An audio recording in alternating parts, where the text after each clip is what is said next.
Hello friends, this is Ruxana and once again I welcome you to my YouTube channel The Fair Foundation Academy। चलिए start करते हैं हमारे आज की class को और आज हम पढ़ने जा रहे हैं छोटा नागपुर काश्तकारी अधिनियम। फ्रेंड्स, इसे ही हम CNT एक्ट भी कहते हैं, CNT एक्ट 1908। ये और हमने हमारे प्रीवियस क्लास में भी हमने छोटा नागपुर काश्तकारी अधिनियम के ही कुछ महत्वपूर्ण प्रश्नों को देखा था। आज भी हम इसे ही कंटिन्यू करेंगे और छोटा नागपुर काश्तकारी अधिनियम से जुड़े कुछ और भी महत्वपूर्ण प्रश्नों को देखेंगे। पर आज की क्लास को स्टार्ट करने से पहले मेरा आप सभी से विनम्र निवेदन है कि जो भी मेरे चैनल में नए हैं प्लीज मेरे चैनल को सब्सक्राइब कर लें। अगर पसंद आए तो लाइक और शेयर करना ना भूलें, जिससे कि मेरे आने वाले अगले क्लासेस के भी नोटिफिकेशंस आपको मिलते रहें। चलिए स्टार्ट करते हैं आज की क्लास को। और आज का हमारा पहला प्रश्न है, मुंडाओं की भूमि को क्या कहा जाता है? तो मुंडाओं की भूमि को क्या कहा जाता है? मुंडाओं की भूमि को खूटकटी भूमि कहा जाता है। नेक्स्ट है, सदानों की भूमि को क्या कहा जाता है? सदानों की भूमि को क्या कहा जाता है? तो उसे कहते हैं कोड़कर भूमि। सदानों की भूमि को क्या कहा जाता है? कोड़कर भूमि। तो कोड़कर भूमि के बारे में कुछ और भी महत्वपूर्ण बातों को मैं आगे के प्रश्नों में आपको डिस्क्राइब करूंगी। चलिए नेक्स्ट है हमारा, उरांव की भूमि को क्या कहा जाता है? उरांव की भूमि को भूइंहरी भूमि। उरांव की भूमि को भूइंहरी भूमि कहा जाता है। चलिए उरांव से जुड़ी हुई कुछ और भी बातों को देखते हैं। फ्रेंड्स, उरांव की जो युवा गृह होते हैं उसे क्या कहा जाता है? उसे कहा जाता है धूमकड़िया। और उरांव के जो प्रमुख देवता होते हैं उन्हें क्या कहते हैं? तो उरांव के प्रमुख देवता को धर्मेश कहते हैं। फ्रेंड्स, बीच बीच में मैं इन प्रश्नों से जुड़े कुछ और भी बातों को बताऊंगी।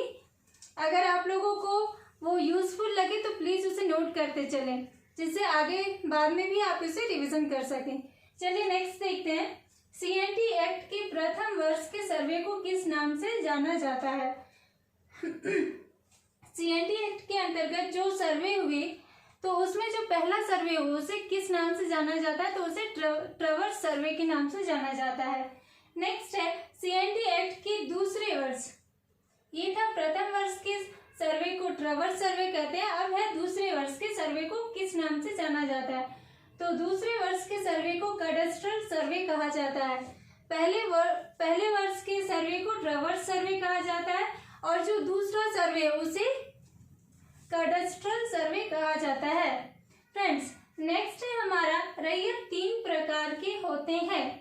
CNT एक्ट के किस धारा में है? तो रैयत के जो 3 प्रकार होते हैं, फ्रेंड्स, रैयत किसे कहा जाता है? रैयत उसे कहा जाता है जिसने किसी भूस्वामी से उसकी भूमि को धारण किया हुआ हो, या किसी भूमि पर जो किसान खेती कर रहा है उस किसान को रैयत कहा जाता है। भूधारक को ही रैयत कहा जाता है। तो रैयत 3, ये जो रैयत होते हैं इनके कितने प्रकार होते हैं? इनके 3 प्रकार होते हैं। और इसके 3 प्रकार होते हैं, इसके बारे में CNT एक्ट की किस धारा में वर्णन है? तो ये है धारा 4 में। धारा 4 में इसका वर्णन किया गया है। नेक्स्ट है, CNT एक्ट के तहत ऐसी जंगली भूमि जिसे भूस्वामी के अतिरिक्त किसी अन्य कृषक द्वारा तैयार की गई हो उसे क्या कहा जाता है? क्या कहलाता है? तो उसे कहते हैं कोड़कर भूमि। तो देखिए, कोड़कर भूमि हमने अभी यहाँ पे देखा था कि सदानों की भूमि को क्या कहा जाता है? कोड़कर भूमि। तो कोड़कर भूमि कैसे तैयार की जाती है?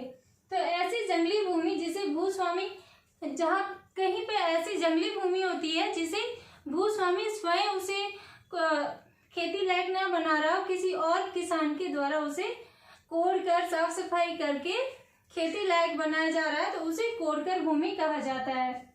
नेक्स्ट है हमारा, राजस्व अधिकारी के द्वारा भूस्वामी के विशेषाधिकार युक्त भूमि होने या न होने का निर्णय CNT एक्ट की किस धारा में वर्णित है?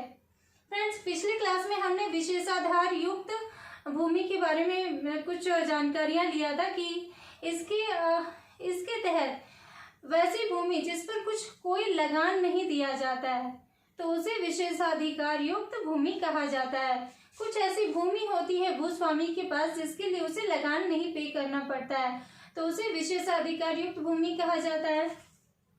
तो इसका वर्णन कि ये विशेषाधिकार युक्त भूमि है या नहीं है, तो इसका वर्णन किस धारा में है? ये है धारा 121 में धारा 121। नेक्स्ट है हमारा सीएनटी एक्ट की धारा 58 के तहत लगान नहीं मिलने पर वार्षिक ब्याज कितना लगेगा। तो सीएनटी एक्ट की धारा 58 के तहत अगर लगान नहीं दिया जाता है तो कितना ब्याज लगेगा। तो वो ब्याज लगेगा 6.25%। 6.25%। फ्रेंड्स, अगर कोई अपना लगान किसी साल नहीं चुका पाता है तो उसे ब्याज कितना देना पड़ेगा, उसे ब्याज देना पड़ेगा 6.25%। और अगर कोई व्यक्ति अगर प्रथम वर्ष में लगान ना चुका पाए और दूसरे वर्ष में अगर वो पूरा लगान, दोनों साल का लगान चुकाना चाहे तो उसे कितना परसेंट लगेगा टैक्स, कितना परसेंट ब्याज लगेगा। तो वो लगभग 3% ब्याज आएगा। ये 6.25 नहीं लगेगा, उसका ब्याज कम हो जाएगा, लगभग 3% आएगा। नेक्स्ट है इसका सीएनटी एक्ट के तहत कृषि वर्ष का तात्पर्य क्या है। तो सीएनटी एक्ट के तहत कृषि वर्ष का क्या तात्पर्य है। तो फ्रेंड्स, हर क्षेत्र में उनके जो कृषि वर्ष है अलग अलग होते हैं। क्षेत्र के आधार पर उनके कृषि वर्ष अलग अलग होते हैं। तो इसका क्या तात्पर्य है, स्थानीय क्षेत्र में कृषि कार्य हेतु प्रचलित वर्ष। तो किसी भी स्थानीय क्षेत्र में कृषि कार्य के लिए जो वर्ष होता है, कृषि कार्य के लिए जो प्रचलित वर्ष है उसे ही कृषि वर्ष कहा जाता है। नेक्स्ट है बिहार भूमि सुधार अधिनियम कब लागू हुआ। बिहार भूमि सुधार अधिनियम कब लागू हुआ। तो वो हुआ 1950 में। 1950 में बिहार भूमि सुधार अधिनियम लागू हुआ। नेक्स्ट है हमारा सीएनटी एक्ट 1908 में अंतिम बार संशोधन कब किया गया। फ्रेंड्स, सीएनटी एक्ट 1908 में अंतिम बार संशोधन कब किया गया। तो वो हुआ था 2016 में। फ्रेंड्स, पिछले क्लास में मैंने बताया था कि सीएनटी एक्ट के अंतर्गत इसके तहत प्रथम बार संशोधन कब हुआ था। तो सीएनटी एक्ट 1908 के तहत प्रथम बार संशोधन कब हुआ था, 1920 में हुआ था। और जो अंतिम बार संशोधन हुआ वो हुआ 2016 में। फ्रेंड्स, ये तो उसका संशोधन का बात हो गया कि पहला संशोधन कब हुआ था, 1920 में हुआ था।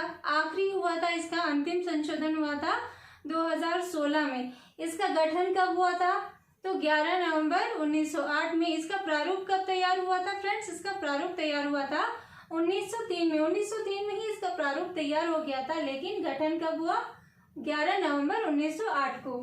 चलिए नेक्स्ट देखते हैं, सीएनटी एक्ट में अंतिम बार संशोधन किस मुख्यमंत्री के कार्यकाल में हुआ।